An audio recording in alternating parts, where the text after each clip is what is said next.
Yeah, you do have a lot of buttons in front of you, don't you? I do. Hey, good morning, everyone, and welcome to the New Media Show. My name is Todd Cochran, and we've got a great show lined up for you today. Of course, I want to give a warm welcome to my co-host, Rob Greenlee. Good morning, Rob. How are you? Doing fantastic, Todd. It's sunny in spring in Seattle, and all the flowers are out, and all the weeds are out too. So that gives you a little glimpse into what my day looks like. So I take it the missus is going to have you mowing and weeding today. So yeah, that's right. you know that's one thing about Hawaii that continues year round, 365 days a year. So, but Yeah, well, yeah. But I want to take a moment, of course, to welcome our guest this morning, Francesco from CEO of Spreaker's on this morning. Good morning, Francesco. How are you? Good morning, Todd. I'm very good. Thank you for having me here. Yeah, and you're actually Skyping in from East Germany, so it's evening there where you're getting ready to have dinner. I'm getting ready to have breakfast, so we're on the opposite end of the spectrums. Rob, did you have a good week down in LA? Yeah, it was a good week.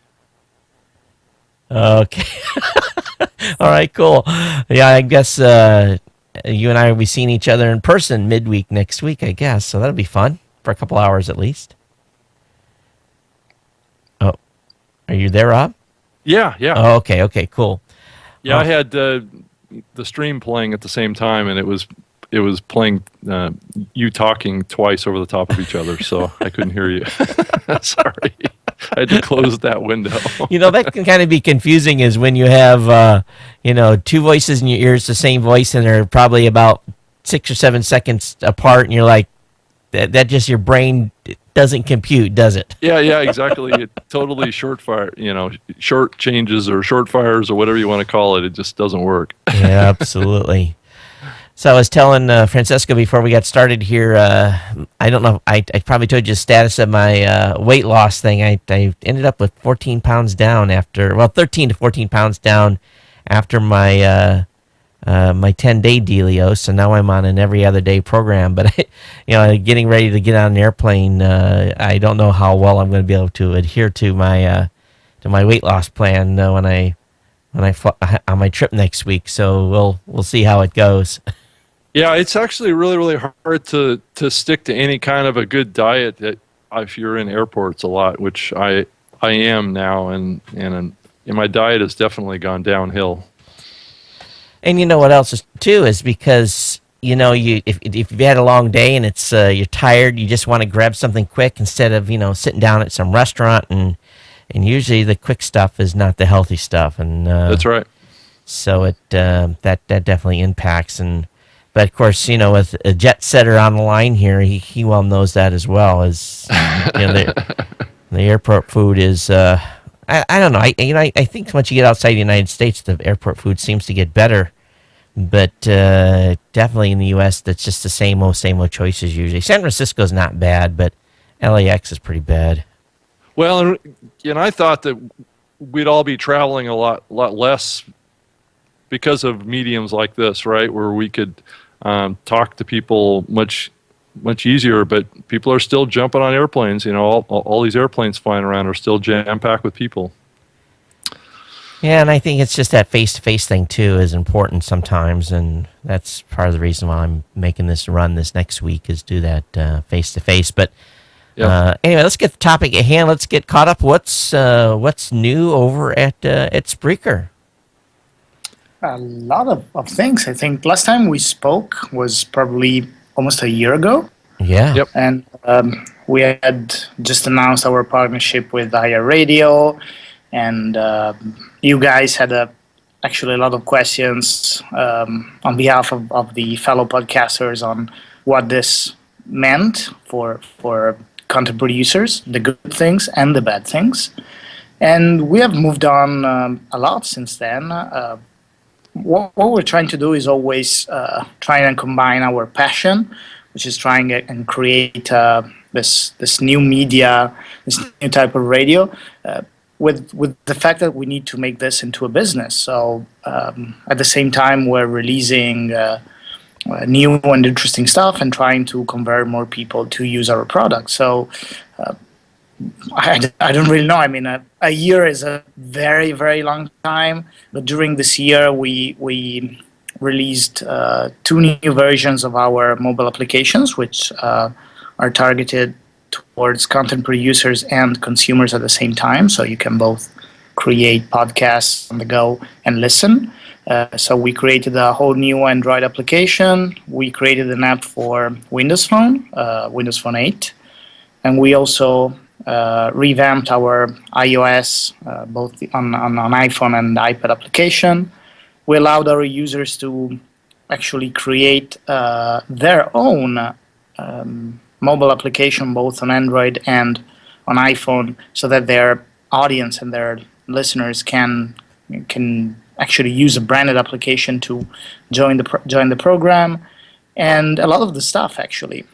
One very interesting thing that we made was the ability to for people who are actually hosting their content elsewhere to easily import their existing podcasts through our RSS feed importer into Spreaker, so that they can use Spreaker just as a yet another distribution channel, which is something that our users were asking for, because a lot of our users actually are using more than one platform at the same time, and they told us, hey, it would be beneficial for us to have all of our content on your platform, just to use your distribution.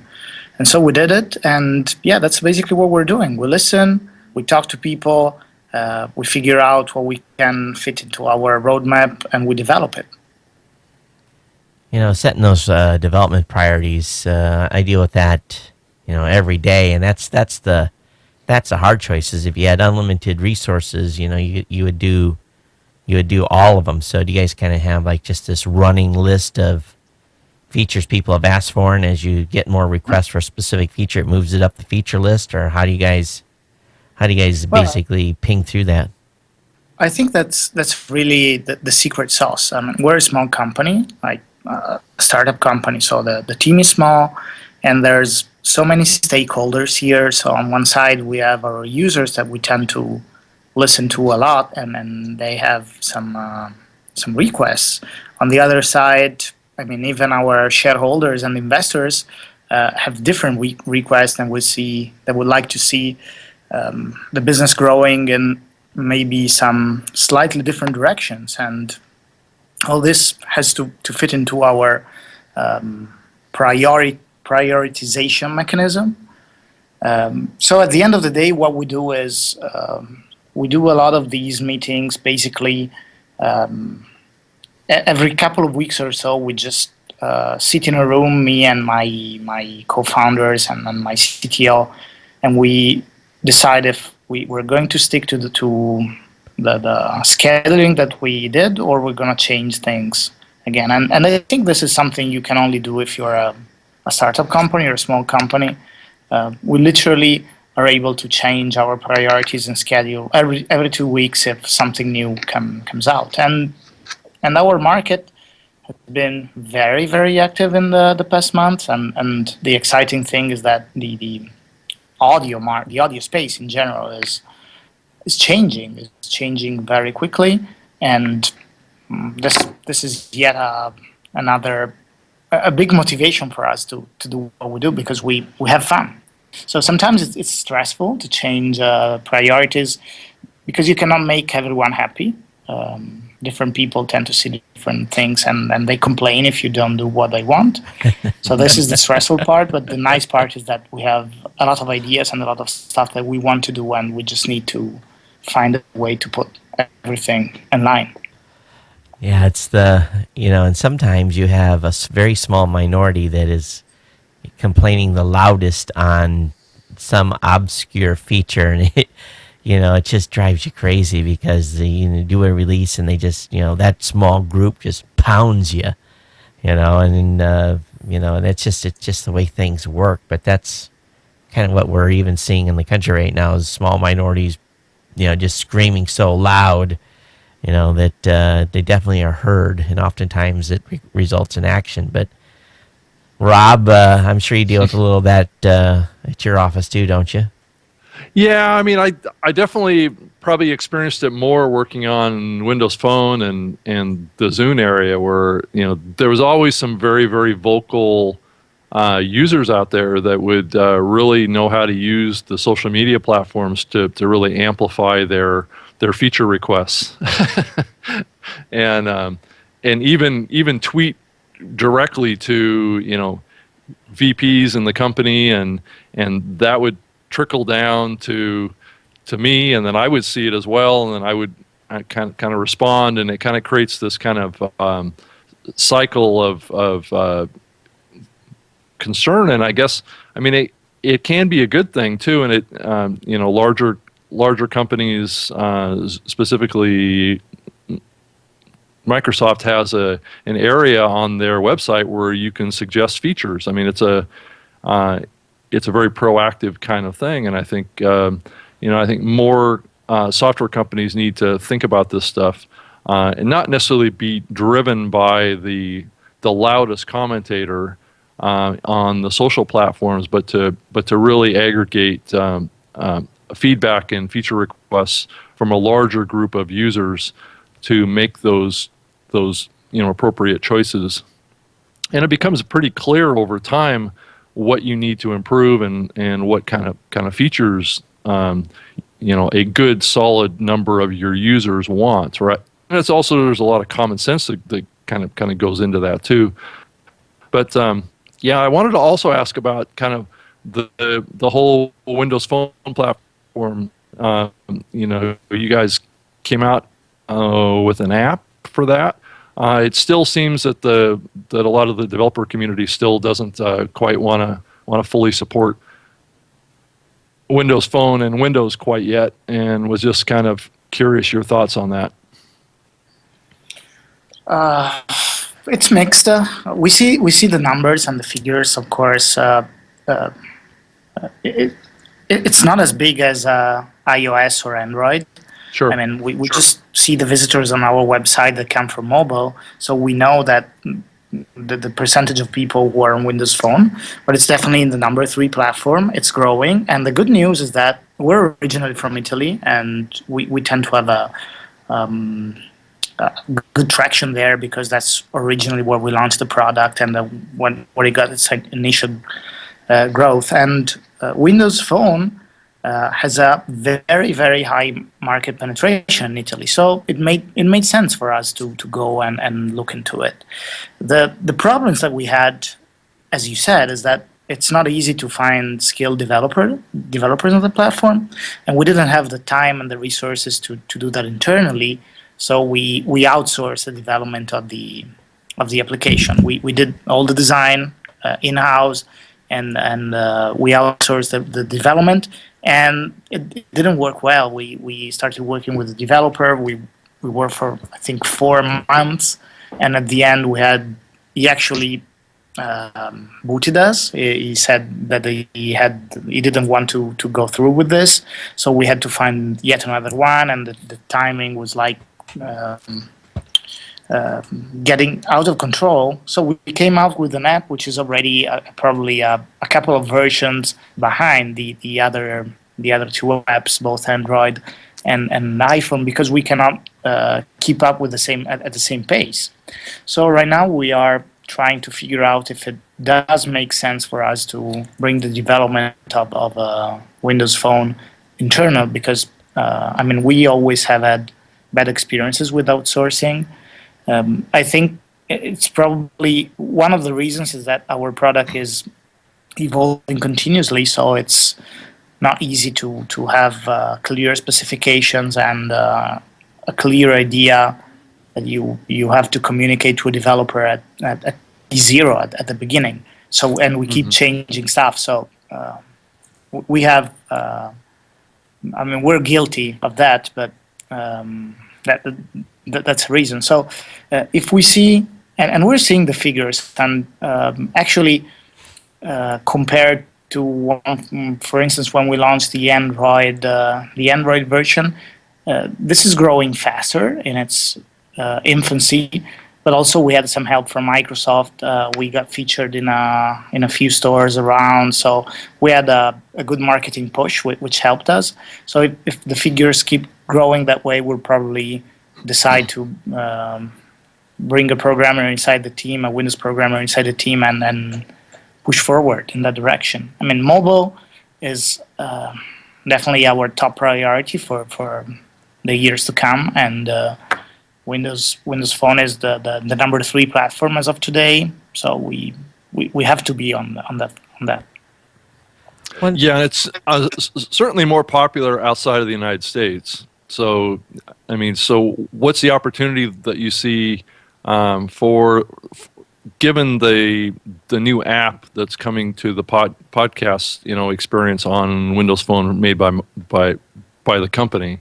Do you see more users kind of moving over to adopting like your platform versus using what's built into the phone, or have you seen any kind of movement in that way?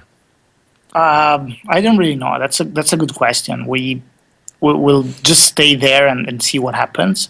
The fact is that we tend to think of ourselves as a platform geared towards the producers, but of course the thing that I think we're unique in the fact that we are basically an end-to-end platform where we also look at the consumers. Even though we're open, we actually allow our producers to publish their content on any platform out there, and a lot of our users get hundreds of thousands of downloads on iTunes and everywhere, and it's totally fine with us because our business is on the producer. The thing is that the app we have on Windows Phone is for the consumers, and it's good for us to get people who wants to consume content on our own platform because they become aware that our product exists, and they eventually might decide that they want to start creating something themselves. Our idea has been since the beginning that we wanted to lower the bar for people to start podcasting, and that's what we're still doing at this time. So I think I haven't answered your question, Rob. That's okay. No, it's fine. I think you did great. Answer, Yeah, I wanted to also kind of change the topic and kind of move towards content creation. And I know that the foundation of your company has been around creating content and consuming content. And I guess what's your thought at this point about the quality of the content that's being mainly produced on the phone? Correct? Is that that's where most of the content creation side is coming from? On with you guys, and where do you see us kind of in the spectrum of quality of audio and that type of stuff? So, to be honest, actually, most of the content created on our platform is created either on desktop or on tablets. There's a minority created on the phone, actually. I'm puzzled. I frankly speaking, I don't know why, but most of our content producers still love to produce content on desktop, and I think we all agree that the pieces of content that you were able to create on your smartphone probably are not going to be of the same quality of the content you're going to create in a studio, especially because you tend to be maybe on the go and you don't have a high quality mic with you or a mixer. Yep. The thing is, what we've said is that for a lot of use cases, they are good enough. So there are some use cases when listeners or consumers want to get fresh content and get a lot of it, have quick updates and all the stuff.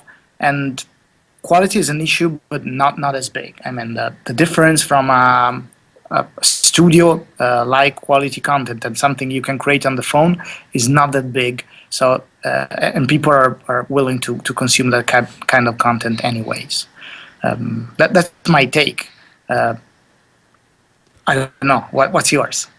Well, I guess I guess it gets back to my perception has been is that the Apple, the iPhone and the iPad have been the best kind of audio quality devices out there on the mobile side, and And I don't know about the Android side if the built-in microphones or those are at the same quality level as Apple to kind of produce the best quality content around kind of this content creation. I can see this next wave of podcasting or user created content really being created around these the really terrific mics that are built into these mobile devices. And are you seeing kind of that same trend? Is that why you really got into this? Is because you saw that kind of long-term trend that the recording devices were going to become so ubiquitous that it's potential that a lot of people could start producing content? That's a good question. I don't think we got into this because we had this clever and smart vision. We actually, to be honest, we got into this because we thought it was possible. And when we were thinking of creating Spreaker, it was back in 2009, around 2009 and 2010. And mobile was big, but not as big as it is today. And so we were thinking web first. And the idea that we had was, okay, eventually the connected car is going to get out there. People are going to be able to choose what to listen to in their car, whether it's FM radio, whether it's streaming like Pandora or Spotify. Why don't we create something new that lives in between? I mean, gives people the ability to listen to pieces of content that can be live, they can be user-generated, they can mix in mainstream content that we source elsewhere. And that was the original idea of Spreaker. And then we saw what was happening, and we just played with it. We played with the technology, and we had the idea that people would use their mobile phone to get out there and create live play-by-play broadcast of Little League Baseball or other stuff. Some people are doing this, some are not, but we just create stuff and see how people use it. But to be honest, the way that you mentioned is not there, and I'm not even sure it's going to happen. I mean, if I have to decide on our own audience, most of our users today are concerned and are trying to create something which is actually a bit more the old way, having a studio, trying to create regular podcast or show, and very few people are experimenting with the power of casual podcasting. So I don't know if we're going to get there, or if there's some mainstream interest. There's definitely some long tail interest, but I'm not sure it's going to be mainstream. One thing that I've seen and that I've been coming across my desk, because I also do a tech site, the stuff like from iRig plugs right into the phone, and and it gives you a little better quality, and I'll say a little, because the mic is the mic isn't bad, don't get me wrong, and they got some cool tools, but at least it gives you something to hang on to instead of the phone, or you can put it in a holder. Is this the solution? I don't know, but there's a whole bunch of stuff that's out right now that helps you improve the audio quality. So there's a lot of companies thinking that people are going to be creating content on the phone, so they're bringing to folks at Blue Mic, and they're known for great mics, and iRig and other groups are doing that. So they must think that there's a market for it. Oh, I'm sure they do. Actually, I know iRig very well, because they are kind of our neighbors. They're from Italy as well, even though it doesn't show on the package, but they're from Modena. And I visited their company. I've had a lot of talks with them, and they started with the musician audience mostly. So their original audience were people having a guitar. So their first product for the iPhone was this jack, this connector for guitars and MIDI things. And then they moved to the karaoke public. but now they have seen some interesting growth on in the podcasting market, and I purchased one of those mics myself before even knowing the guys, and then I checked on the box and said, "Oh, these guys are basically like 20 miles from our office. Let's go and visit them." Some things definitely moving. I don't want to be the one boasting that I know where this is going. I have no idea, but it's nice to be on board and be part of the ride. I like it that for me it's just the ease of content creation. I want folks to be able to do it easier, and if they do it, if it's easier for people to create content, they're gonna be able to stick with it longer. They're not gonna have to worry setting up something like this. And I think we'll find more of that casual. And maybe even upper end podcaster. My interest in what you guys have been doing recently is a little bit different focus than what Rob is, and I wanted to get the full skinny on this because I think there's even questions in the podcasting space about your customized apps. I'm just enamored with the idea that I can pay you guys, I think it's $99 a year per device to have a customized app. Now, the question is, and the question that a lot of people have been asking me, and I'm glad you're on with us today, is can those of us that are syndicating with you, and you guys are just pulling in our feed, can we get the app, or do we have, where's the engagement level do I need to be with Spreaker to get the app? As long as you have content on Spreaker, it goes on the app. So basically, when you feed out your RSS feed on Spreaker, what we do, due to a technical reason, actually, it's like SoundCloud. We have to copy your files, right, keep them updated, but serve them from our server. It's a technical reason. We serve them through CDN. We need to have a local copy to ensure that the delivery is always there and give the best the best experience to our users. But yeah, a lot of people just imported their existing RSS feeds into Spreaker and they made the app. Oh. Is this worth it? Is this something good for you? My answer is I want to be totally honest. It depends. Yeah. Because if you're an individual podcaster and your audience is not that big, you're not going to get big download numbers. It's going to be a great branding opportunity. So if you're podcasting for your small business, I would say definitely do it because it's yet another touch point, something totally branded that you have up there. If you're an amateur or an individual podcaster, maybe not. Maybe you're going to get a few tens of downloads, 5 stars, because all your friends are going to download it and give you 5 stars and great ratings. But then you're not going to get additional audience because of that. All the people that have bought it as of today on Spreaker are networks. So networks of more than one individual connected together, and they want to have a place where, totally branded place where all their pieces of content are, and I think it makes perfect sense in this case. So it's up to you. So that's cool. That's really cool, and I think this is smart, and I like the price point too. I think you guys have, in all honesty, no one can create an app on their own for anywhere near maybe 1/50th of that cost. Just publishing the app on the Apple Store will cost you $100 a year for the developer account. Yeah. So we can even give you the binary of the apps. You have both options. If you want to publish it yourself, we'll give you the binary, but you have to pay the developer account. Otherwise, we publish it for yourself, and it's for you, and it's all in the package. Yeah. So if I set up the developer's account, you're going to do what? You're going to give me the binary to publish?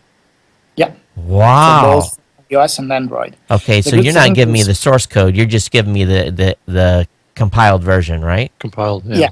Okay. Well, we could even give you the source code. Yeah. Because I was going to say, you're not doing that. I was like, oh my God, don't do that. Giving away the keys to the store. Yeah.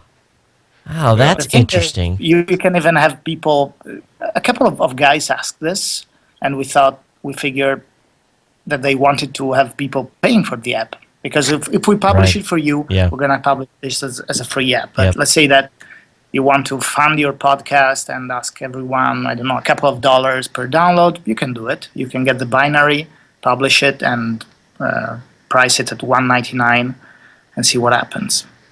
Yeah, I think this is brilliant, and that really clears up a lot of questions that I had on it.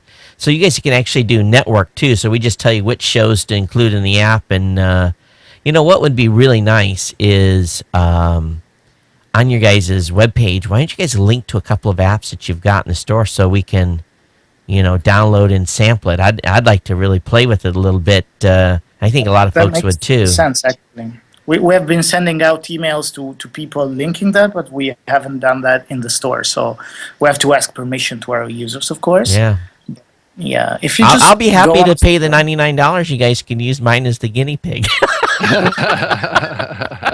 Todd. I'm an opportunist. Sorry. He's a businessman. He's looking for an opening here. Yeah. It's good to be on board early. As if you come on board, I mean, I'll be glad to do so. Cool. Or you can just go on the App Store and look for Spreaker. Okay. Thing is, most of the apps are published under one of our accounts. We have two on the App Store, and you're gonna find a lot of apps. They are all look alike.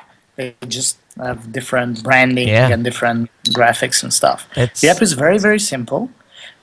So one app is one show, actually, and the app allows you to listen to all the episodes, the past episodes, listen to the live episode if there's anything being broadcast live, and you can also chat with in real time with the show creator, with the host. In order to do so, the listener will have to sign up. Otherwise, no sign up is required, and that's all there is. That's nice. And it ties back. I think this is smart. I really do. And what it does is, as you guys know, there's only one other company making apps for podcasters. Now, the question I have for you is that the other company ran into trouble by making individual apps that an Apple kind of shut them down after they got to a certain size, and now that company has to have a base app and a secondary app. Basically, you got to load two pieces to get the player. Are you worried about Apple shutting down single show apps, or have you? I think what worries Apple most is the quality of the stuff that they get on their App Store and the fact that it doesn't explode. I think that our price point is good.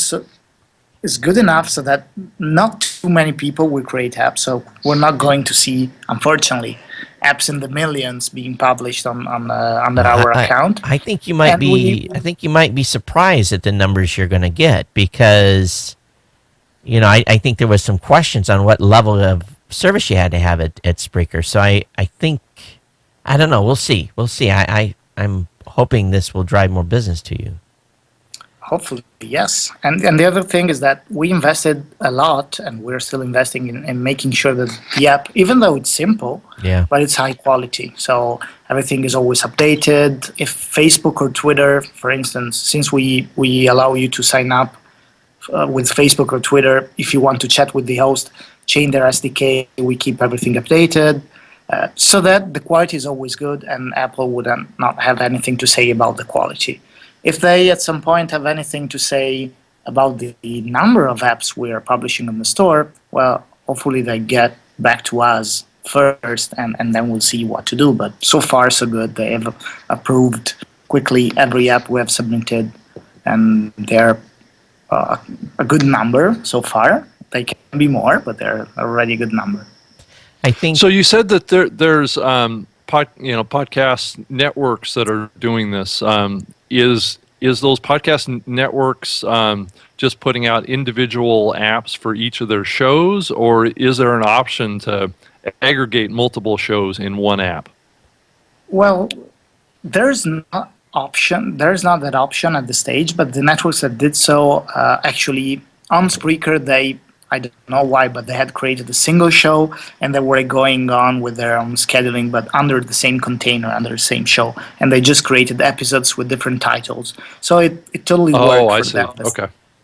But I think we can talk about that. I mean, this would be a level of customization that will be prepared to do, because I understand it's going to be not practical to have an app for each one of your show if you want to have a lot of different shows branded under the same umbrella. So let's talk. This is something we couldn't price or put there in a simple page for the consumer. Yeah. I see all kinds of possibilities here, so I'm definitely going to be emailing you after the show, and maybe have a business discussion on this too. But it's very, very cool. I think it's smart. I think the price point is, to be honest with you, I think the price point's incredible. I think you've some folks may cringe. I don't, not at all.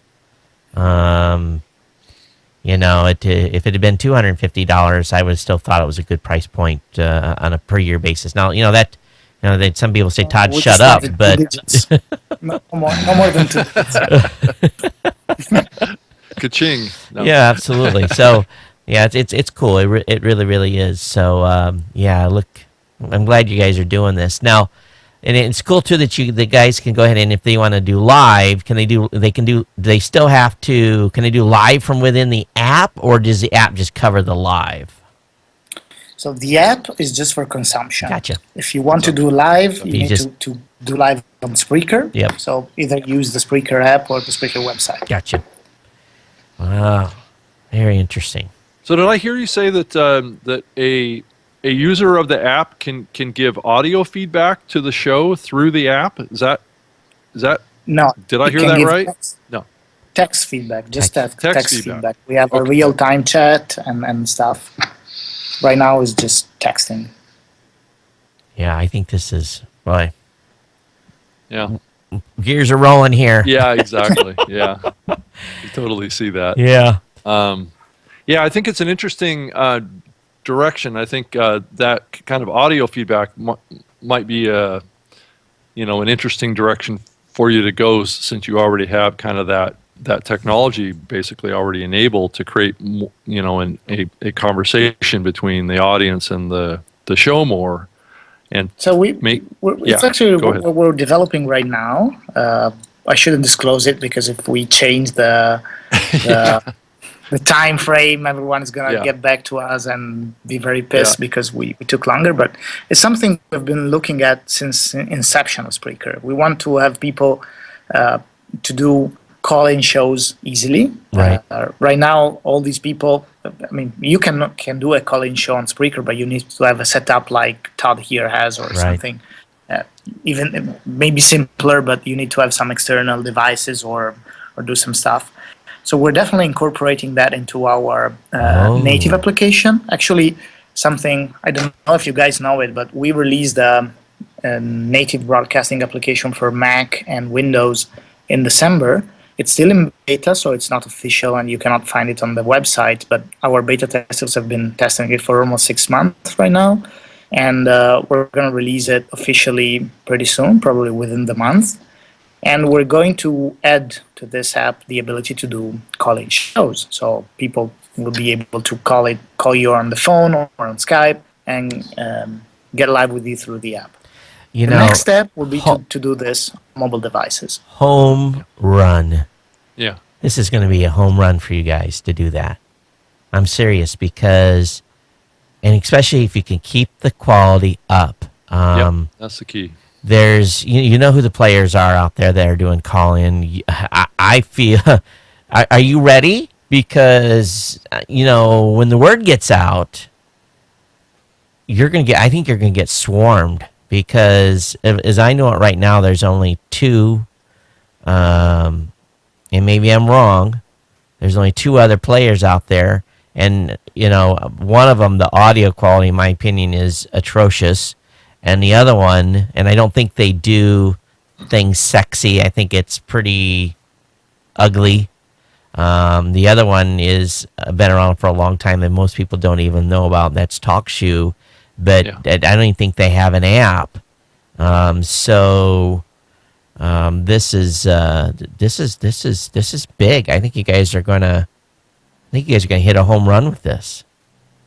Well, I think Todd, the audio quality issue that you raise is partly to do with a lot of the legacy platforms. Using the phone one lines. that you're referring to has been using phone calls as a Right. basis for show creation, Yeah.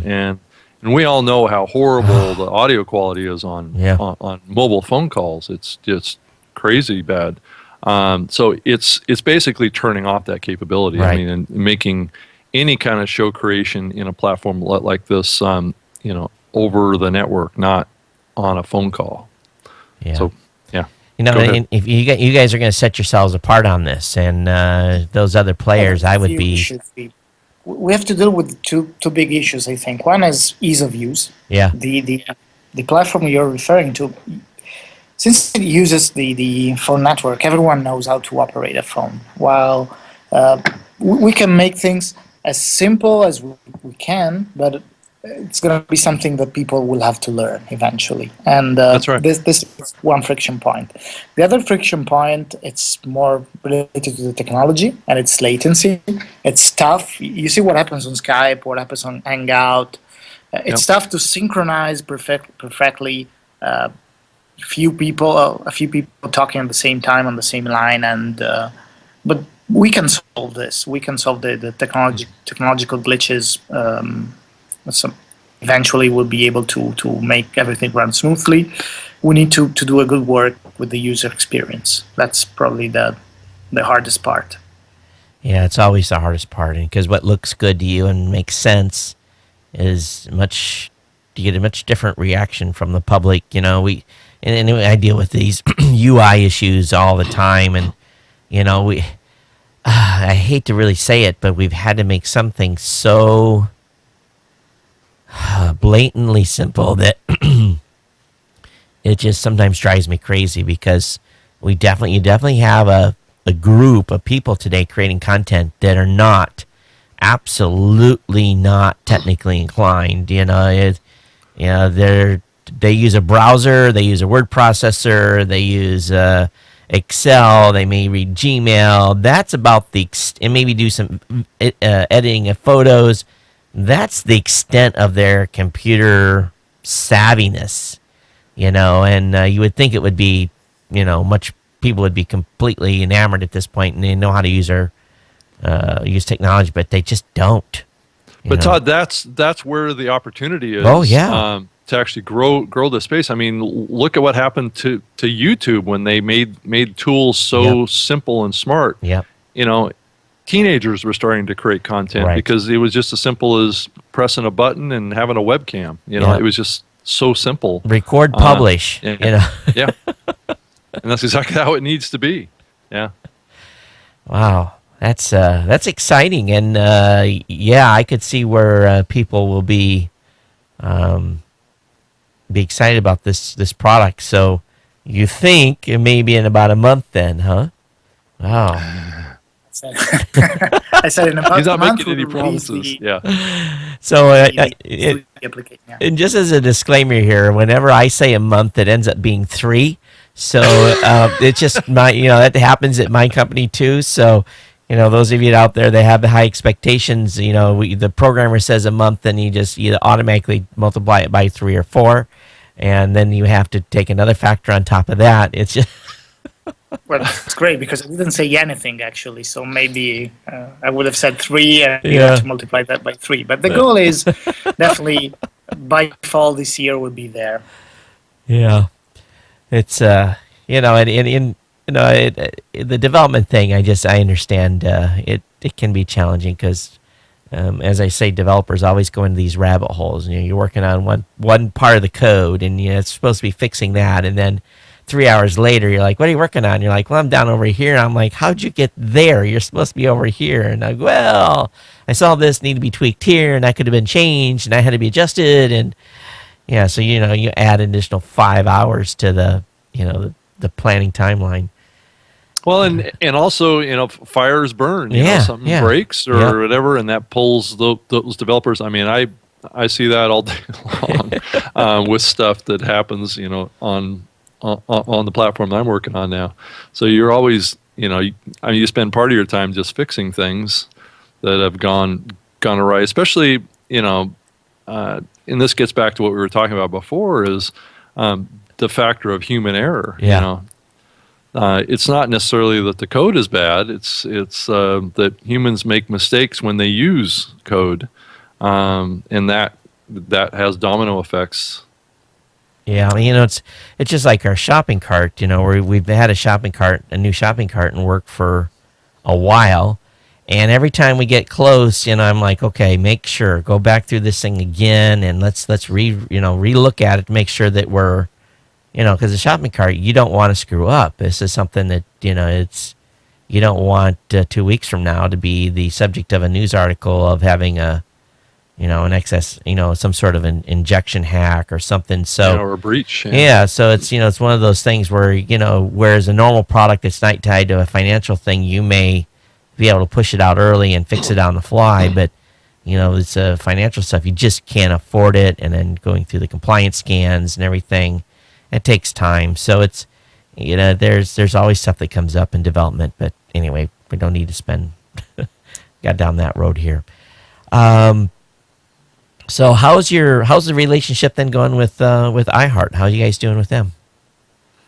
Well, we're doing well. I mean, it's had its ups and downs, of course, like every relationship. But our users are happy with the distribution with iHeart. I cannot disclose any number because we're under a contract and an NDA with Clear Channel. But a lot of our users are getting pretty good numbers of plays on iHeart. What I probably think is going to change this year is the fact that we'll still send user through iHeart, but the period when they got a free pass on Spreaker is expiring. So unfortunately, people will still be able to be included in iHeart Radio, but they will still have to pay for the subscription on Spreaker if needed, because they can even be free users on Spreaker and go on iHeart as well. The good news is that since their subscription would not be paid by Clear Channel anymore, they will retain everything they had on Spreaker, including the RSS feed, the ability to syndicate their show on YouTube, on SoundCloud, on every other platform. And this is something we had to do last year. Taking away all these capabilities for people who got included into the iHeart show, because Clear Channel was paying for the bill. Now that they are not, we're pretty happy to leave everything open for the users.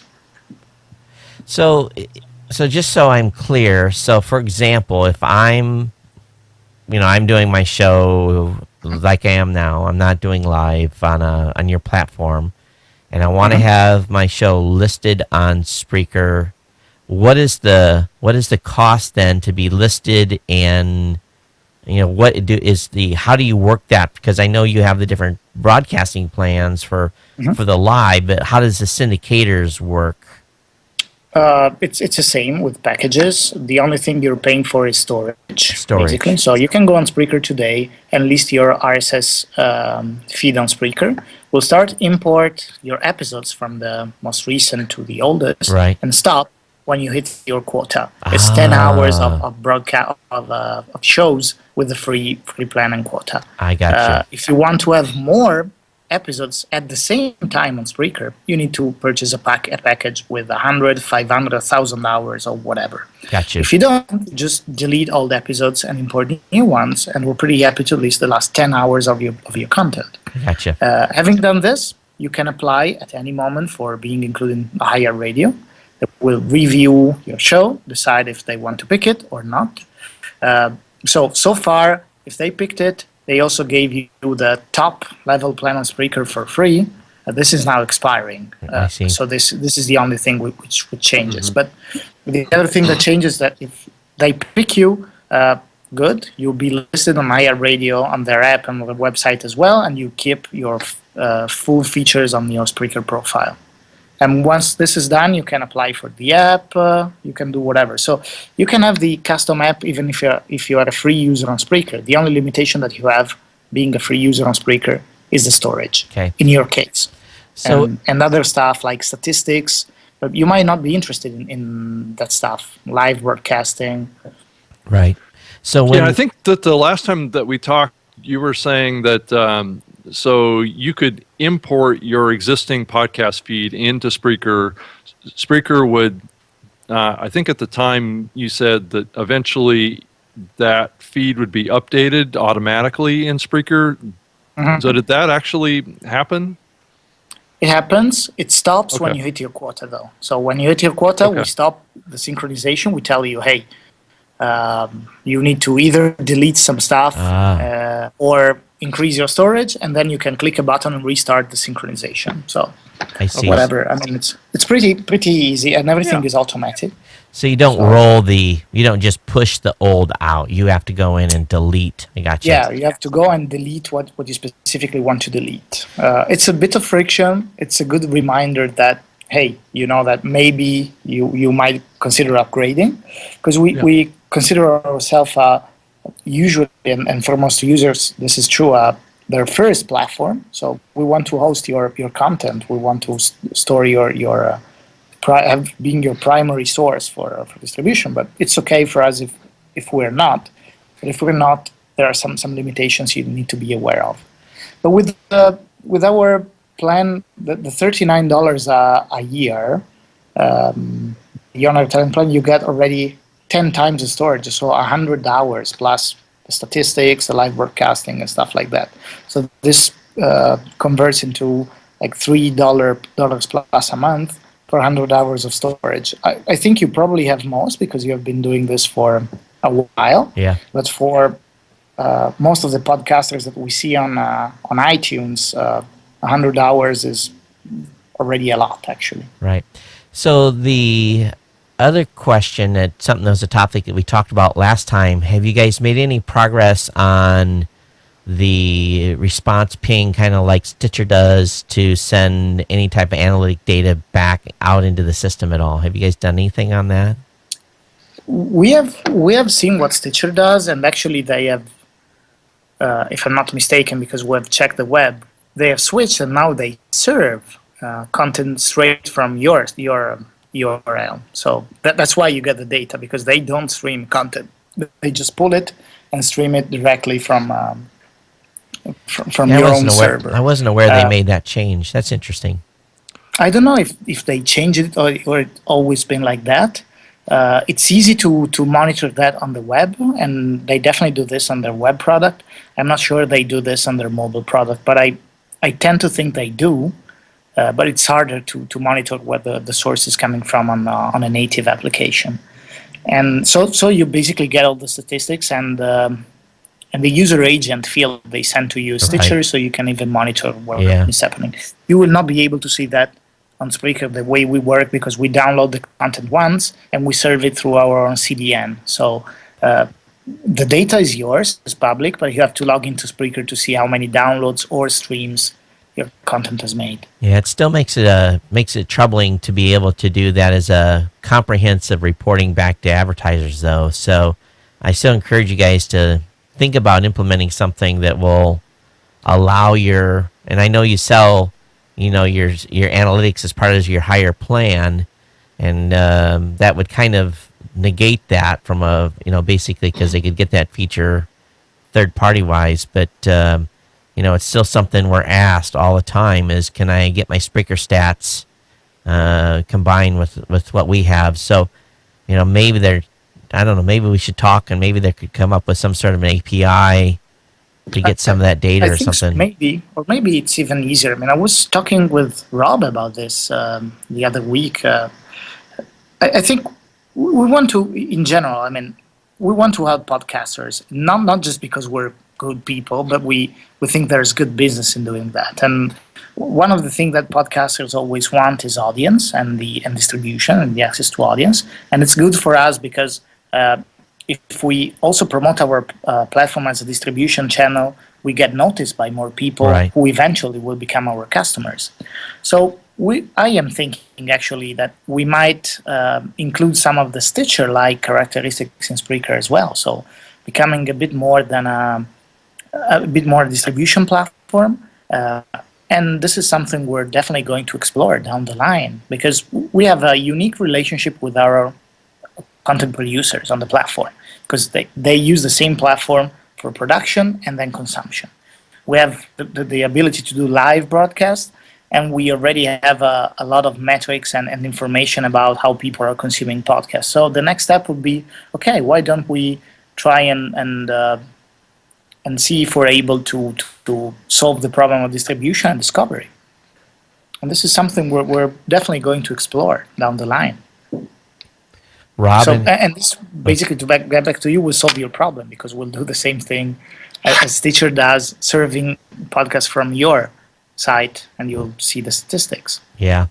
The challenge then you then running into is definitely having, because I think probably what some of it is you guys can also monitor the encoding rates and make sure, because we get, as there's some folks out there that are, I found one guy the other day that was encoding at 512, and I'm like, why are you doing that? And I'm like, and then chewing up bandwidth. and then I was talking with another guy that was on the other end. He was doing it at 32, and I'm like, Wow.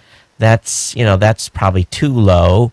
Let's find a happy medium here. And but I think the majority of folks are encoding 64 and 128. But the mobile experience is getting better, so maybe the encoding rate's not as critical anymore. I don't know. Maybe not, but. Well, I mean, Todd, if you want to, we can quickly talk about that, because it's probably an important topic. I know Podcast One puts out a lot of their shows at 64K, but I also am, personally, I'm a believer in somewhere between 96 and 128 is really, I think, the future sweet spot for audio podcasting, just to kind of get to that higher quality level. But I'm also surprised that more people aren't using joint stereo as their choice, because it gives you a stereo kind of audio experience, but at a much lower kind of file size or right. bandwidth usage. So I see some shows doing 96, 128, but 64. It's all about setting expectations with your audience. The problem that I've seen is that if you launch a show at 128, you can't decide to go back to 64, because there's going to be a lot of audience that are going to be upset at you for changing the quality of their experience. So if you launch a show, launch it at where you want to be and keep it there. That's my advice. I don't know, Todd, what's your thoughts on that? Well, for about the first 5 years, I did 64K, and for about the last 4 years, I've been at 128. So I did do a switch at one point, and also I think it has a lot to do with your recording tool. I've never, everyone talks about Audacity, and I'm not a big fan of Audacity, because I think its encoding is, well, for Word, I think its encoding is shit as compared to Adobe Audition. For $99 you can buy, or $149 you can buy a high quality, and this is for, again, just going back to studio recording, not phone recording, but you can get a great recording package that has a great MP3 encoder that, in my opinion, gives you a much better quality encode, and it's small. So, that's my opinion. I've never, and it depends on the recording tool you're using, but, I guess we should ask Francesco what the encoding rate, what is the Stitcher, what is the Spreaker, sorry about that. What is the Spreaker, the producers, what are they encoding at? We do MP3, 128, joint stereo. Yep. See, right there, same thing. Smart. Rob, joint stereo. Yep. It's good. It's slightly different because we do streaming. Right. So we do both streaming and download. I still think 128 today is a bit heavy for streaming on mobile, in many countries. Not every country we serve in the world has 4G LTE and stuff like that, and data plans tend to be pretty expensive in some countries. So we totally see in countries, for instance, like Spain, where we have a pretty big user base. Probably 85% of our users download the content, so they never experience the live broadcasting stuff. They just download the content from the RSS feed as a podcast. While in other countries where data plans are cheaper and they work, users on mobile just stream 128 with no problem. You know, Rob, that's something we haven't talked about is at all. You know, we know that what's happening in the United States with the shift and how people are consuming the content on the fly. In other words, streaming it. They're really downloading it, but they're streaming it. It's interesting to think about that, especially I know my show is where it's largely consumed, and it definitely would affect maybe 13% or so of my listeners that are outside the English-speaking world, I guess for a better word, in countries that are run the gambit. I would imagine some of them have a harder time than others. I hadn't thought about doing 2 encodes on audio. I don't think I will, but because I haven't had complaints, but it is an interesting discussion point. Well, you mean you're thinking about maybe doing a version of the show that's like maybe 96 or 64? Is that what you're thinking? I don't know. I don't think I don't get complaints, so I guess I'm not going to go. I don't think I'll go back if I get enough. And it's. But then again, are they just not listening? That's another thing too. Did they give up and say, "Oh, the show's too big"? I don't know. It's an interesting. I haven't thought about that too much. Well, I think one factor I think that holds back podcasting on mobile a little bit is battery life, and I think we've talked about this before. But one of the big trends here is that phones are getting larger in size, which I've noticed. I don't know, with my Lumia 1520 that I get better battery life out of a bigger phone because there's enough room to put a bigger battery in there. But I tend to still listen and watch more podcasts on my Surface tablet, like on the airplane, than I do on my phone, because I'm always concerned about my battery life. So I think battery life could be a significant factor, and I think the growth of the consumption of podcasts. And I'm not sure when that's going to make this big change or not, but I see it in my own podcast consumption. I don't know about you guys. Hey, Rob, I've got a solution for the battery life issue. Yeah. That's Todd, but that's bigger than my phone. Yeah, but you got to have power, so you just you carry that in your second pocket. That's. Yeah, I would have a power cord running over my shoulder, right? And have this big thing in my pocket. But it's true. I don't carry that big thing, but it's true. Why are these accessory batteries so popular? Because everyone's running out of juice. That's right. About 3:00 in the afternoon, I'm looking at my phone, and I've already got a Mophie on the stupid thing, so I already got at least one full charge, and I'm like 3:00. I got to kick the switch to recharge the phone. It's yeah. So until we fix this problem, I think the growth on podcast consumption on mobile will always be kind of capped. But once that battery problem is fixed, I think it'll open up more. I wonder what the annual amount of powers consumed in this country recharging cell phones. It's got to be a pretty incredible number. You look at the number of devices you have to plug in every day.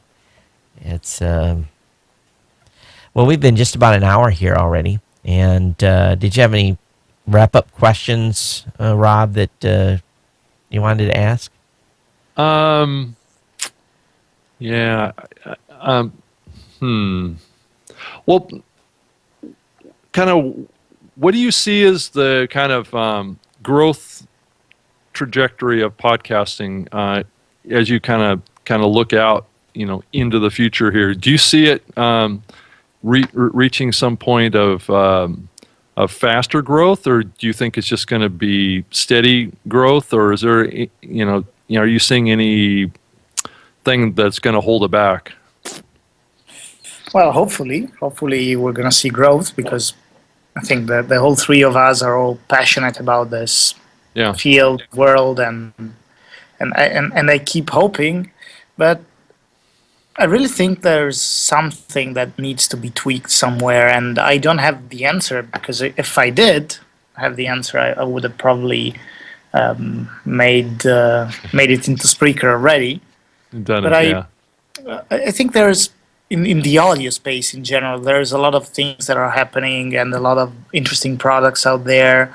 For instance, I'm a great fan of Umano. I think you guys know the Umano app, where there are the persons who read articles. Do you know the app, guys? No, I not. don't. No, Why don't you tell us about it? What's the name of it? Definitely check it out. It's a very interesting application, and basically their point is that they have professional speakers, or most of them are professional speakers, who read for you articles from TechCrunch or the New York Times, and it's something you can easily listen to during your commute, while you're driving from home to work every day. And the good thing about it, that I like about it, is that the pieces of content are short and they're newsworthy. It's always something new and something interesting, and you can consume a lot of this. The thing that I don't like is that these are articles that were written and there's someone who's reading them. So on the point of view of the engagement, they are horrible, just horrible. And so I'm thinking that something better might be done out of this stuff. But I'm really passionate about the transition that I see in podcasting becoming, I don't know, shorter and shorter, and maybe fresher and fresher, where you're actually, you get hooked because you always want to go on your phone and check out if there's something new. And this is something I still don't see with podcasts as a consumer.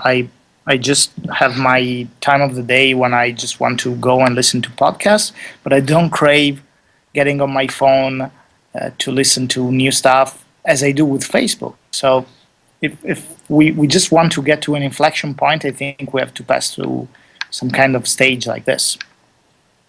So what was the name of the app again? Umano. It's like UMANO. UMANO. Okay. Yeah, it means like human in Italian. That's why but it's made in San Francisco. Yeah. Okay. Yeah, I've been seeing more and more of the apps come out. Swell and Stitcher are doing this too, where it's kind of short form audio clips. As kind of like being used as almost like a news source, right, or breaking news, or things that trying to use that concept of blending audio with kind of breaking news, alerts. I get constantly pinged by Stitcher on my iPhone with breaking news stories that are coming out. They're trying to become almost like CNN or something like that. And I think that's an interesting, the whole concept of notifications is really undiscovered territory in the podcasting space. Letting users know when there's a new episode or something breaking that's audio essentially, that you can be sent a notification about. And that connects with you on a regular basis throughout your day. And I guess the thinking is that if it's short, you'll be more likely to listen to it quick between meetings, or if you're in the car or something like that, versus trying to get users to connect to a 45-minute podcast during the middle of the day. I don't know. What's your guys' thoughts on that whole trend that we're seeing? Well, I know personally that locally, the newspaper that I still subscribe to, because my wife likes reading a newspaper versus doing it digitally. I'm the one reading it online. They send me alerts when there's local breaking news, and I like that. I think it's good. It does prompt me to go to their website and see what's happening. I haven't experienced too much of that with news or podcast apps, but I think it makes a lot of sense. I do like the ability. I do think it is. I wish there was an easier way to, and I know there's services that you can pay for to get this done, but it'd be nice to be able to, every time I hit publish on my show, for it to, send a mobile alert to all my subscribers. And is that cost effective? I don't know. Would it drive more immediate listenership? Maybe. But people are still listening to my personal show on a schedule. They know when they're going to take their hour and 10 minutes to listen to me. So I don't know if it would increase maybe just remind the folks that forgot about the show. I don't know. I think it's good, but long format, I don't know if it works as well. I don't know. What do you think, Francesco? You gave me a pretty interesting idea, so thank you, Todd, for the mobile notification. That's something we might be interested in putting into our custom application, actually. Well, I think so. We're thinking about that all the time into Spreaker, and you always have to balance off how invasive you want to be, how pushy you want to be, because at the end of the day, all as that we're doing stuff on the internet, we need to have to get as many eyeballs on our content as often as we can, and we'll want to get viral and want to get sticky, but it's tough, and we first don't want to piss our users off. Right. The other thing that I'm thinking is that as a consumer, so I tend to think as myself as a consumer, I think there's a lot of things to do. I love audio. I would listen to talk all the time, but when I have some time, it's too hard most of the times to find what I really want to listen to.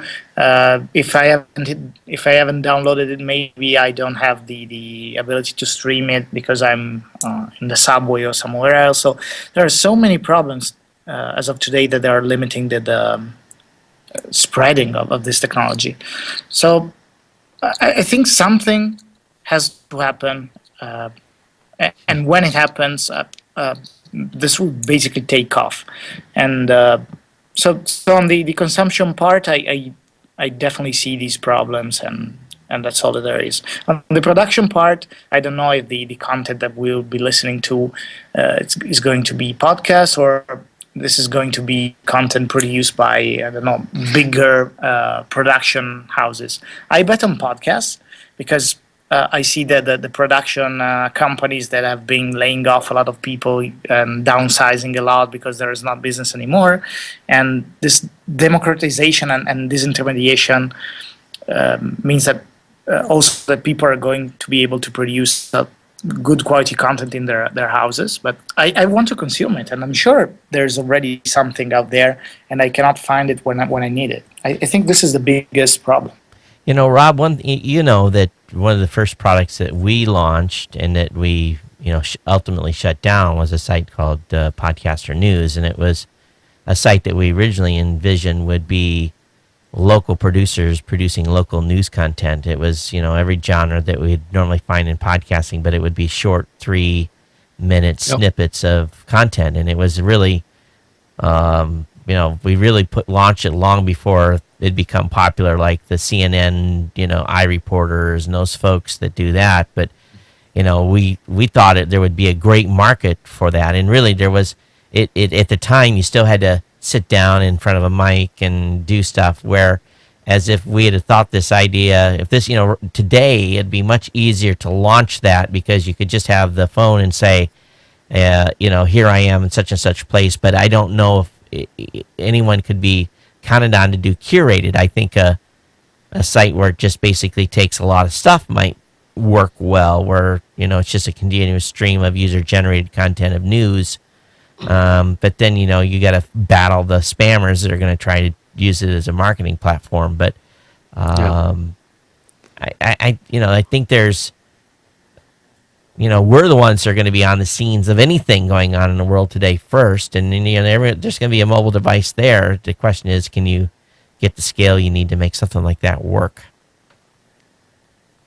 Yeah, I think that the part that changes a lot is that we're still in the early days of having smart notifications come to us about things that we care about, and I think that's the big thing that's coming as these smartphones get smarter about knowing what we like and what we want to get when we want to get it, and have context to what we're doing, to be smart enough to know that I'm driving in the car.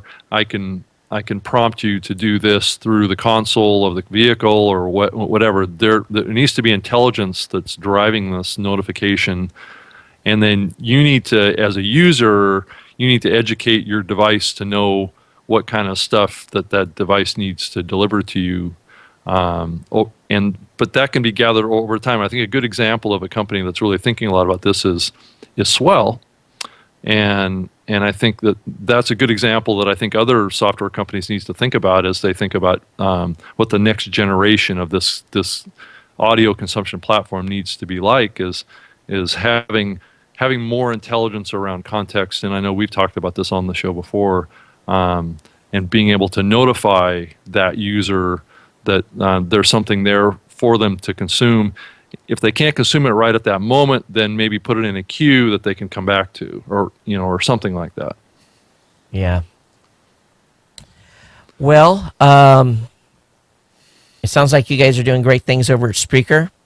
You're going to be seeing my order for 2 apps come in here this morning or this afternoon or this evening your time, and I look forward to having. To seeing how this works with you guys, and I'm excited about your upcoming software release. I think it's going to be. I think you're going to hit a home run here. You're going to hit a market that a lot of questions being asked in the community. People are always asking, "Where do I go? Where do I go? Where do I go to do this?" And I think so long as you can, work through the quality, make sure the quality stays high. I really do think you're going to have a home run there, and. I think people are going to flock to it, to be honest with you. So, and I like there's an alternative now to get an app. I don't have to go out and spend $5,000 to have an app developer develop me an app. Or more. Or more, yeah. Yeah. Well, I hope you like it, Todd. Check it out. Yeah. I'll be glad to send you a couple of links where you can download some example apps made by other users and tell us what you think. Yeah, I'm just gonna order it and see what we'll rock and roll. We'll just go for it. And I think podcasters need to think. Even if here's the key though. This is the thing that I like to tell people. Even if you're a brand new show, you should have advertising in it, because it gives you. There's a perception thing, and if you're a small show, now that it's not a big price. At least in my opinion, to have an app, you should have an app, because it's a perception thing. And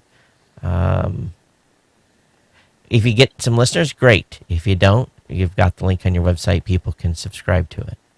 I mean, Todd, at the very least, doing an Amazon affiliate program ad or something like that. I mean, that's not hard to do. Not at all. Yeah. And but I think the space is growing. I've seen there's more buzz right now than there has been in a long time, and I only see good things for the space. So just keep on doing what you're doing. I think we're all down in the trenches trying to figure this thing out, and this is part of the reason why we do this show is to I hope people listen and get ideas off the show, because we want people to be able to take that back, go and we want to grow your business too. And there's plenty of business for all of us. That's for sure. Yeah. So, Well, thanks so much, and thanks for taking time out of your Saturday evening there. We appreciate your time, Francesco. We really Been my do. pleasure. Yeah. And here the sunset's like at 10:30 this time of the year, so still plenty of daylight. That's So- great. Thank you so much, Thank- Francesco. It was great to speak with you again on the show. You guys are doing some really amazing stuff, and keep up all the great work. Yes, We're all absolutely. fans. Will do. All right, Thank take you. care.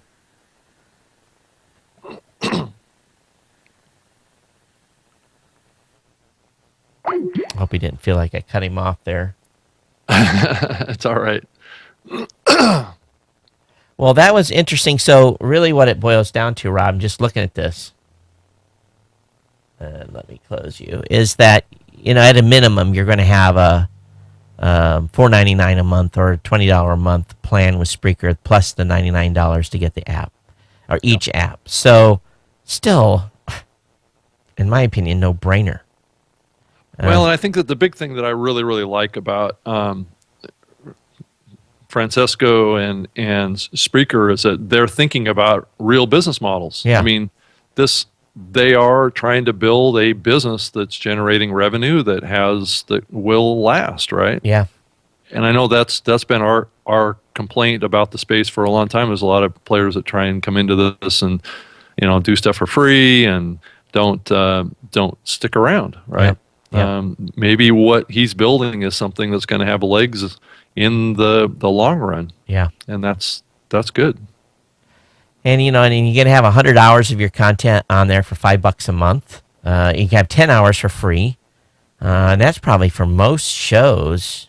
Because of this, most shows don't have the long tail. 10 hours is probably sufficient for a lot of shows. If you want to get the 100 hours on there, go with the. But I wish they would roll it off in the end. So I'm going to have to work on him on that. Making an option so you just kill it when it gets to the point where there's. Yeah. And that way I don't have to come over here every whip stitch and kill 10 shows. But I understand his thought process there is we keep people coming back and seeing what they're doing and keep them in the first and foremost in their mind. I wish they would still the stats thing. If they start pulling data directly from the websites, then that'll solve the situation. But it doesn't look like they want to budge on reporting numbers back yet.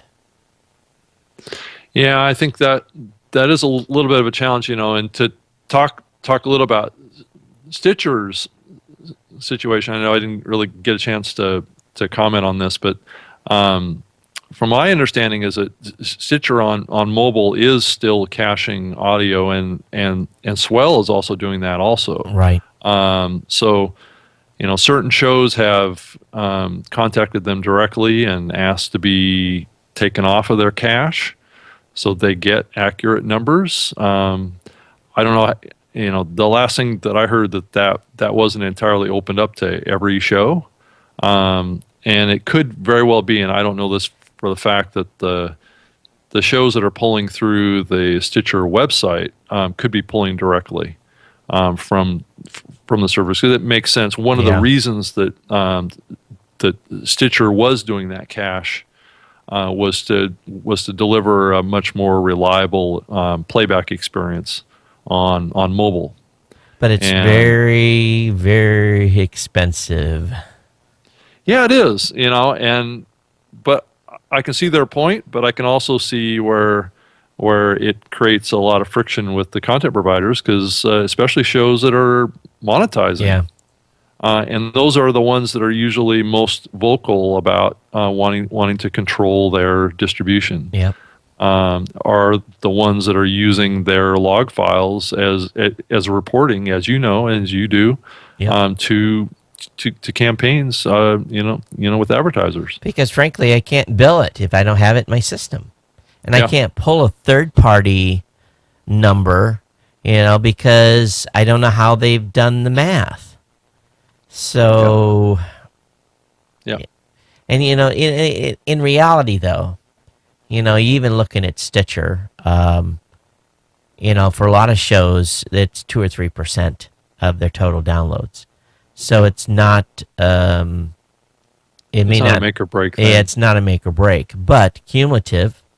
And when you have multiple players that are doing that, and what happens when it's 20 or 25%, as you know, as these companies grow, then that becomes a real concern at that point. So. Yeah, and it does feel like there's a trend towards more companies coming on the scene doing this practice, right? Right. There's now Swell, there's Stitcher, there's, I don't know that Spreaker is doing it, but it's similar, with what they're doing because they are hosting the files, they're taking a cache copy. So it is, I think more and more companies are seeing that there's some sort of an advantage for them to control the actual media file for either a user experience, or maybe they feel like that puts them more in control of being able to insert advertising against content. There's a lot of motivations that exist for a business to get involved in caching and redistributing shows. And I guess that's where the point of friction is happening in the space. That's in some ways, I think holding it back a little bit is that friction has not been seamlessly resolved yet. I'm making sure my wife is awake. Sleeping in, huh? No, she's not. She's actually supposed to be already out of the house, and I didn't hear too much movement in the house, so. Oh, okay. And she answered her phone, so I'm assuming she's awake. So, usually I can hear him wrestling around back in there, but I didn't hear too much. Yeah. Yeah. So anyway, I guess I think they're on the right track there, and I'm glad we gave him an idea on that mobile notifications. I hope they bake that in, and Yep. I'm surprised they weren't thinking about that already. I can't imagine it hasn't come up in a discussion yet, but maybe not. So I was down at a kind of an audio festival conference down in San Diego on Wednesday this week. It was an all-day live streaming event. If you wanted to watch the full thing, it's about 7 hours of live streaming that was done over YouTube at the Hivio event, HIVIO.com. Yep.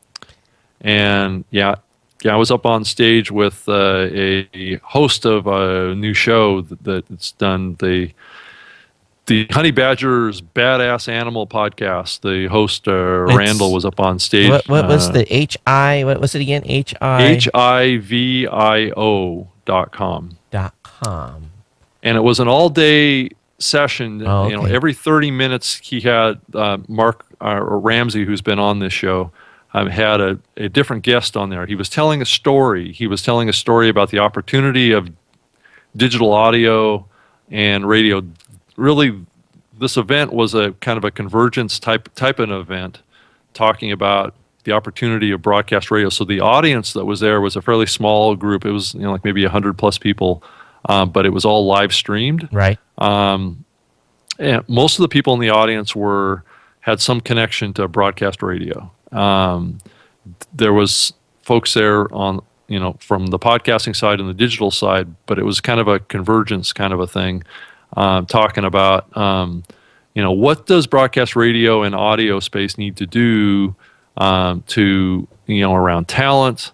And really the story that was told was marketing, promotion, and then where's the future of talent going to come from for broadcast radio. And the conclusion of that is that it's going to come from places like celebrities that are getting millions of views on YouTube, or podcasts that are doing successful. Is that over time, and we've talked about this, that talent is going to come from digital first. And so that was kind of the bigger story of what was talked about there. And it really, I think, was an eye-opener to a lot of the broadcast radio folks, because they keep thinking that the talent's going to come from broadcast radio and go to podcasting. Right. And they're the ones that are going to create the next generation talent. But really, in reality, that's not going to happen that way. so we're still seeing this movement from broadcast radio going to podcasts, Yep. right? Becoming more podcasts, but at some point it's going to go back the other way, right? The talent's going to come out of digital first and go into radio, and that's what this event really focused on talking about. So we were talking about, before I rudely interrupt you to bring the website up again, you were talking about one group or someone that was there that's badass, or what was you were saying something about? Yeah, so up on stage with me as part of my part of the session, okay. which was right at the end of the event. Yeah. As Mark was telling his story, right, of this progression that's happening. So one of the hosts of a new show on Podcast One, his character's name is Randall, and he does a show called Honey Badger's Badass Animal Podcast. I don't know. It was about a year ago. This whole meme came out from YouTube from this guy. The honey badger don't care. I don't know if you heard about it. No, or not, not. But it was a pretty popular meme that happened online back like about a year ago or so. But he just recently launched a show on our network, and he gets all in. He's basically an actor essentially. Right. And he got up on stage and he's really funny. He does a fantastic show, and it's really creating. He kind of created almost a new genre in the podcasting space, around animal podcasts. Talking about animals in a humorous and funny way, and a really highly produced program. So if you haven't heard it, definitely go to podcast1.com and click on the Honey Badger's Badass Animal Podcast. So did I'm sure they covered it all, the business, the metrics, all that stuff. And what was the astonished look on the on the digital guy's face? Were they shocked that we're kicking their butt in audience sizes in many markets? Or yeah, I think that was certainly part of it. I think they. It's part of that whole kind of culture in the broadcast radio space of thinking that they kind of rule the audio world now, right? And it's continuing, but there isn't really any new hot talent coming out of broadcast radio right now. Right. It doesn't exist. The up and coming talent is coming out of the digital side, and they're just kind of ignoring it. It's not kind of on their radar because they're typically not tuned into that, right? And what's happening on YouTube and places like that where there's young stars, young talent that are coming up that are garnering millions and millions of audience on a pure digital platform, and being able to tap into that. A lot of those talent, if they got a phone call from a big radio market or a big nationally radio syndicator, they would probably be interested in talking to them. So who about was doing a show? Who was the who were some of the other folks that were on? I'm trying to. I wouldn't say that they were big name folks or anything like that. I think if you pull up the site, I'm looking. Yeah, I think it has a list of all of Let me flip over here. Yes, like Gary. So Vaynerchuk was there. Andrea Russett, YouTube. Yeah. She's a really hot a YouTube celebrity. I think she's had like 100 million views of her videos or something like that. Don't think I've ever seen a single one. Interesting. And she just launched a broadcast radio show in the Los Angeles market here just a couple of months ago. Yeah. I think she's like 19 or something like that. Wow. And then we got Rick Milletti. Don't know who he is either. He's an agency buyer. So he's one of those guys that buys campaigns into talent. Gotcha. Then we've got Robert Rose, CMI. Yep. We've got Craig Bruce. I don't know any of these folks. Southern Cross, whatever that is. Mm-hmm. Okay, got Sirius XM guy. We have someone from Pixar. Yeah, she tells stories. So she's basically a storyteller, right? And Gotcha. that's another big piece of kind of content creation on the broadcast side, and on the digital side is the talent of telling stories. So It looks like these are the sponsors. yeah. So he didn't have a big group of. So how many of these folks were? How many people did he actually have on that were you the only podcasting per se that was on the panel, or was there other podcasters that were on? Yeah, I was the representative from the podcaster Gotcha. space. Yeah. Cool.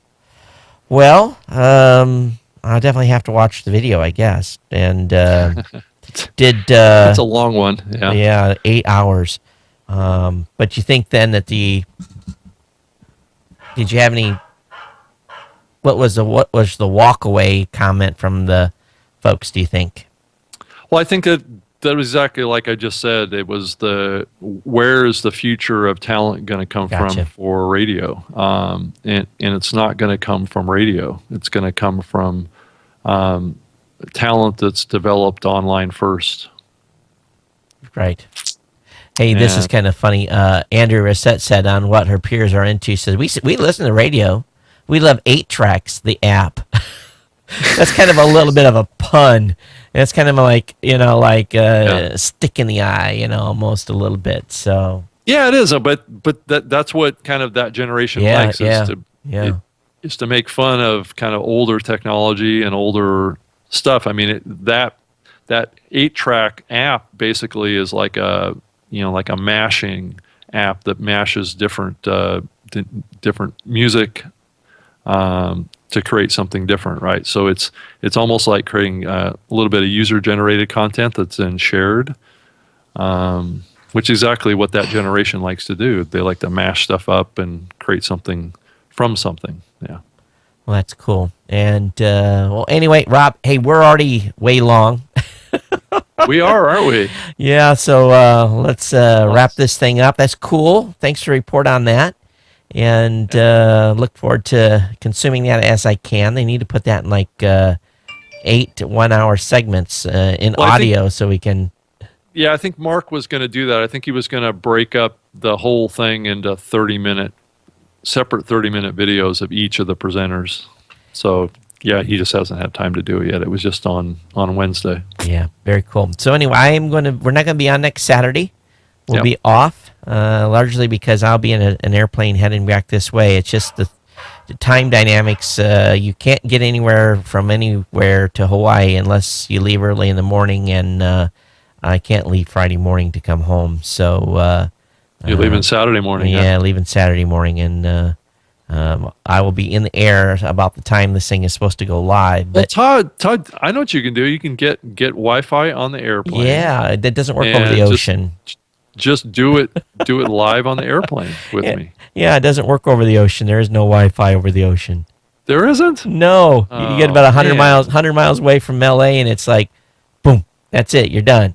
So Wow. I didn't realize that. I thought maybe they pulled it from satellite or no, something. it's But I guess well not. that footprint. The satellites are designed to be over. They point the transponders at landmass. They don't particularly. It's not very cost efficient to use a satellite to point at an ocean. So. Well, they need to have some buoys out there or something like that. Something. Why don't you, that sounds like a great startup idea, Rob. It definitely does. Definitely does. Yeah, I heard about those underwater, those secret underwater fiber connections that broke in the news this Yeah, week. it's crazy stuff.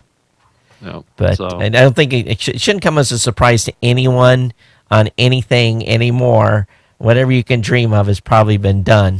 The only problem is now the government can't always use they can't confirm or deny type of statements. So yeah, but you're not supposed to know about it though, right. Well, you can speculate, I guess. So because it's top secret. yeah, whatever. Yeah. All right, folks. Thanks for being here. You can reach out to Todd or Rob at newmediashow.com. You can follow me, of course, at Geek News. You can follow Rob at Rob Greenlee. Yep. And Rob, good email. Oh, actually, I gave him email address already. So, hey, everyone, thanks for being here. We'll see you in 2 weeks. And I hope you guys are enjoying the summer. I know I am. Everyone, take care. We'll see you next time. Thank you. Aloha. Take care. Bye-bye. Bye-bye. All right. Let's shut down YouTube here.